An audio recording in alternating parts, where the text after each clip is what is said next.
Baik, di sini kami akan menjelaskan bab 5 terkait burnout dan stres. Nah, poin pertama, burnout atau kejenuhan adalah masalah serius yang dialami tidak hanya oleh pekerja industri, tetapi juga oleh para profesional di bidang layanan sosial, seperti pekerja sosial, psikologi, psikiater, dan guru. Berdasarkan studi yang dilakukan oleh Maslin dan Finnes, burnout didefinisikan sebagai hilangnya perhatian terhadap orang yang ditolong, dan gejala-gejala utama dari burnout meliputi kelelahan fisik, hilangnya empati, perasaan tidak berguna dan sinis, kurangnya antusiasme dan terhadap pekerjaan. Banyak individu yang mengalami burnout akhirnya memutuskan untuk keluar dari pekerjaan atau bahkan berganti profesi untuk mencari jalan keluar. Burnout adalah kelelahan fisik dan mental akibat stres. Perpanjangan ditanda apatis, sinis, dan kehilangan motivasi. Burnout terutama dipengaruhi oleh cara seseorang memaknai peristiwa.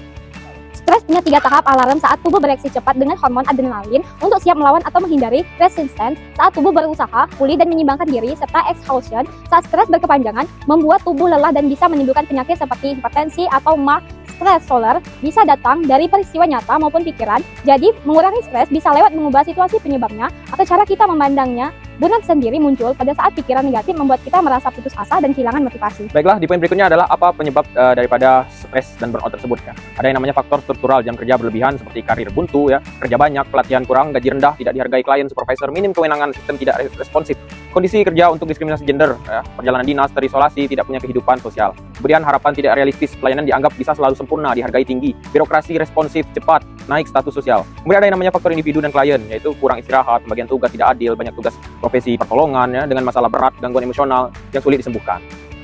Materi terakhir itu ada strategi penanganan burnout dan stres. Burnout dapat dicegah dengan menetapkan tujuan yang jelas dan mengatur waktu agar pekerjaan lebih terarah. Penting juga untuk berpikir positif serta mengubah pikiran negatif menjadi rasional.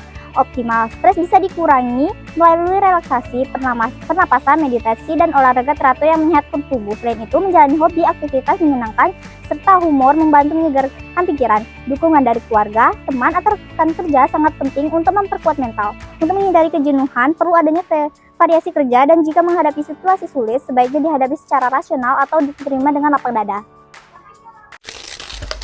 Kami mengizinkan Bapak Aris Munandar selaku dosen pengampu mata kuliah Texas Industri mengupload video ini ke YouTube. Sekian dan terima kasih.